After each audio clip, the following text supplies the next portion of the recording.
Right now, as you're watching this video, you're surrounded by Wi-Fi signals. At home, at work, in coffee shops, Wi-Fi is everywhere. But have you ever wondered, is this constant exposure to electromagnetic radiation, EMF, affecting your health? Could Wi-Fi be silently harming your brain, your sleep, or even your DNA? Let's break down the science. Before we jump into the risks, let's first understand what Wi-Fi radiation actually is.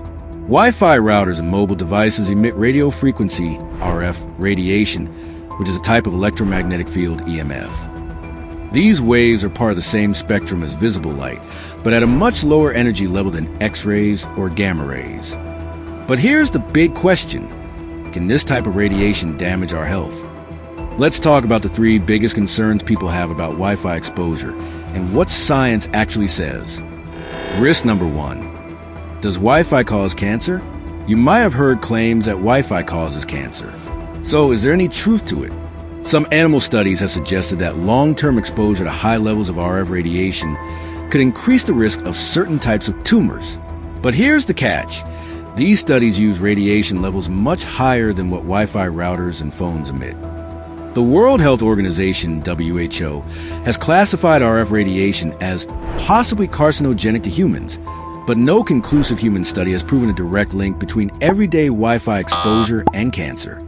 The National Cancer Institute states that there's no consistent evidence that Wi-Fi causes cancer, but ongoing research is still looking into long-term effects. Risk number 2. Can Wi-Fi affect brain function? Have you ever felt foggy, had trouble concentrating, or struggled with sleep after long hours on your phone or laptop? Some scientists believe Wi-Fi exposure might be linked to cognitive issues. A few studies suggest that prolonged RF radiation exposure could lead to headaches and dizziness, reduced memory and focus, disrupted sleep patterns. In one study, researchers found that people exposed to Wi-Fi signals for long periods had changes in brainwave activity, which could affect sleep and mental clarity. But again, the levels in these studies were much higher than what we normally experience from Wi-Fi routers. Risk number 3. Is Wi-Fi disrupting your sleep? Here's something interesting. Some people claim that turning off Wi-Fi at night improves their sleep. But is there a scientific reason for this?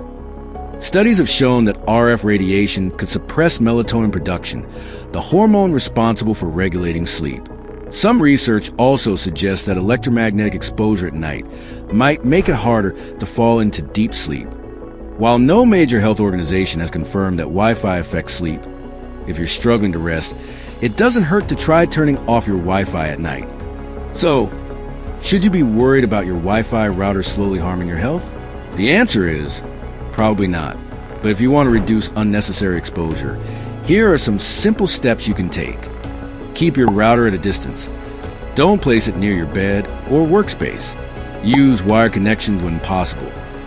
Ethernet cables reduce wireless exposure. Turn off Wi-Fi at night. This helps reduce radiation and might improve sleep. Use airplane mode. When sleeping, your phone still works as an alarm, but without EMF exposure. Taking small steps can reduce unnecessary exposure without completely cutting off Wi-Fi from your life. So, is Wi-Fi harming your health? Based on current research, there's no strong evidence that everyday Wi-Fi use is dangerous, but long-term effects are still being studied. If you want to play it safe, simple precautions like turning off Wi-Fi at night or keeping devices at a distance might help.